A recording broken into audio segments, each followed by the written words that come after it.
प्यारे बच्चों, आज हम नैतिक शिक्षा पाठ 19 अटल प्रीति पर पठन पाठन करेंगे और पाठ को भली भांति समझेंगे। अटल प्रीति जो है भक्त और भगवान के बीच स्थापित प्रीति की शाश्वतता ही है।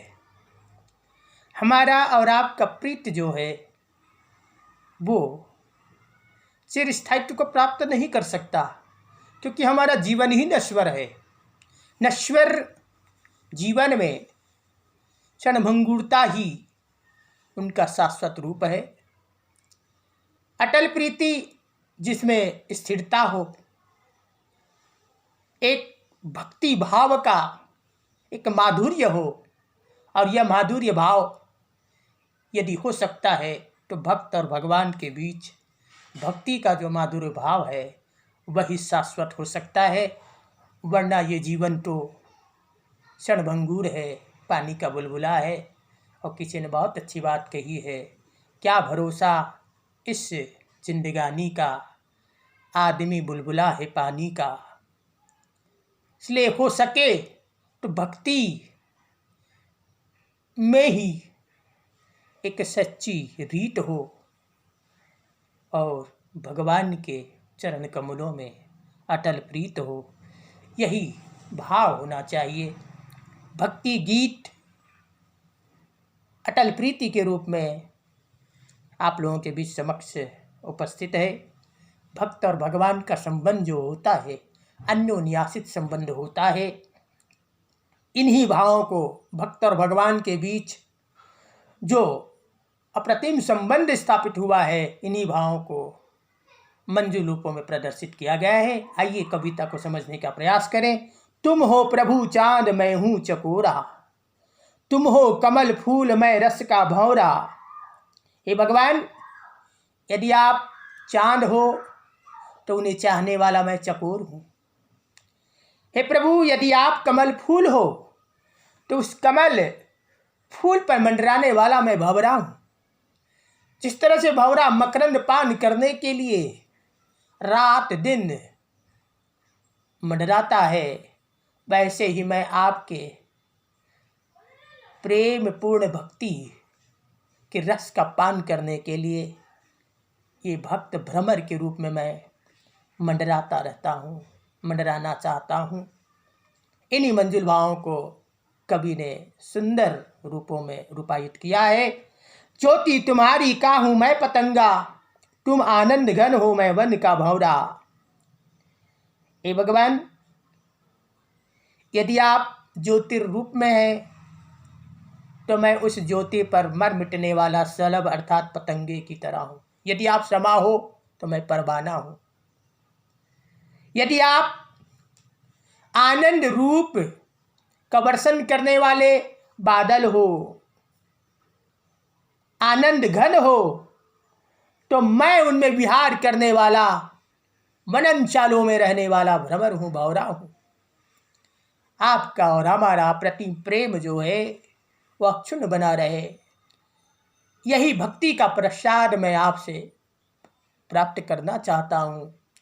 इस तरह से भक्त और भगवान के बीच जो भक्तिपूर्ण भाव है, उन भावों को रचनाकार ने सुंदर रेखांकन किया है। जैसे है चुंबक की लोहे से प्रीति, मुझे खींच लेते प्रभु प्रेम तेरा।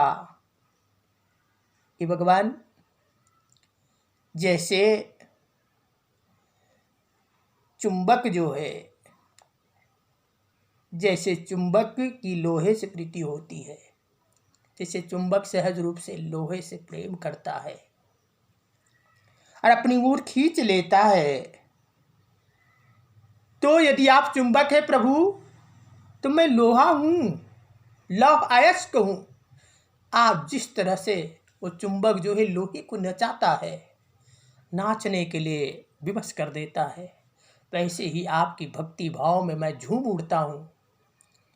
आपके भक्तिमय आकर्षण की ओर मैं खींचे चला आता हूँ।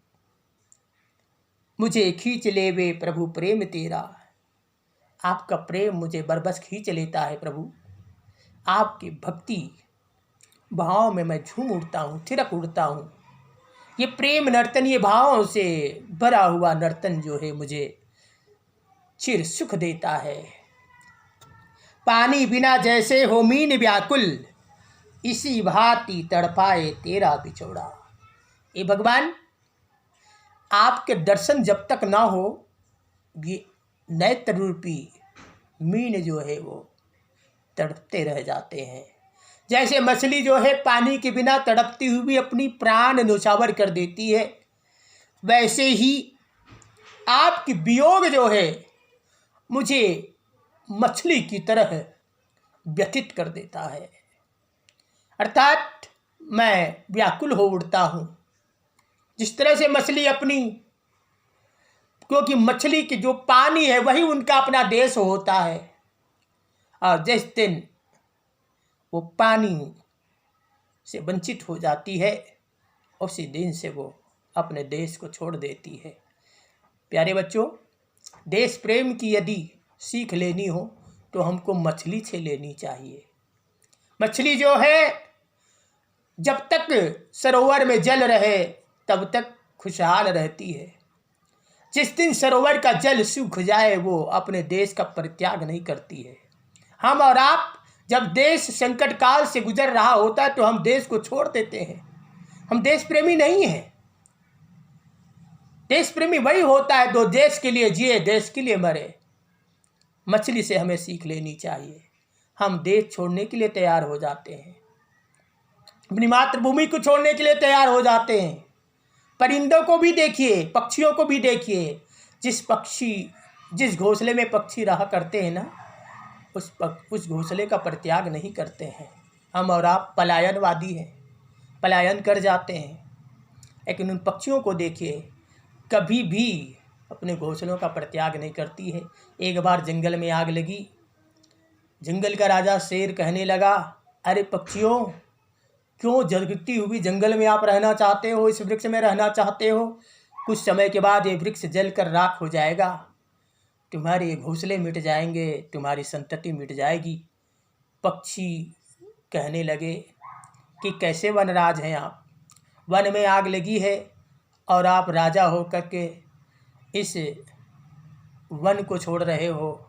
एक राजा को शोभा नहीं देता। हम जिस डाल पर बैठकर अपने सुख दुख के दिन गुजारे हैं, जिस घोंसलों में, जिस कोटर में रहकर हमने अपने अतीत को जिया है, आज वह वन संकटों से घिरा हुआ है, तो क्या हम छोड़ दें? हमारा देश धर्म तो यही कहता है कि हम क्यों न जल मरे, हम अपने वतन के लिए मरे। यही बात पक्षियों के द्वारा कही जाती है। तो हमें भी पक्षियों से, मछली जो जिन्हें जल की रानी कही जाती है, उनसे हमें देश प्रेम की भावना सीखनी चाहिए।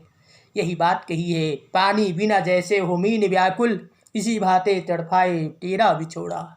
जैसे मछली पानी के बिना व्याकुल हो जाती है, वैसे ही आपकी भक्ति के बिना मन रूपी मीन जो है वो व्यथित हो जाता है। तेरे प्रेम जल का मैं प्यासा हूँ प्यारे, करो प्रेम वर्षा हरो ताप मेरा। हे भगवान, आपके बिना जीवन की कल्पना नहीं की जा सकती।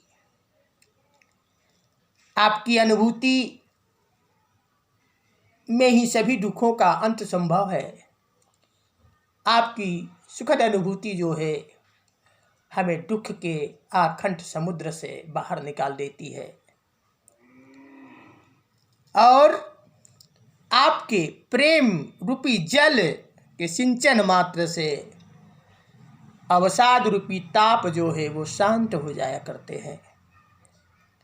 आपसे यही हमारी प्रार्थना है प्रभु, कि आप हमें अपने शरणों में बनाए रखें। ये अटल प्रीति सदा सर्वदा बनी रहे। जहाँ जीवन नश्वर हो वहाँ यदि शाश्वत रहे तो अटल प्रीति रहे। यही मंजुल भावना जो है भगवान के श्री चरणों में भक्तों के द्वारा अर्पित की गई है। प्यारे बच्चों, अब हम इनके प्रश्नाभ्यासों का लेखन अभ्यास आपके कॉपियों में कराएंगे। आशा है आप समझ गए होंगे। तो अटल प्रीति यदि हो तो भक्त का भगवान के प्रति होनी चाहिए। धन्यवाद।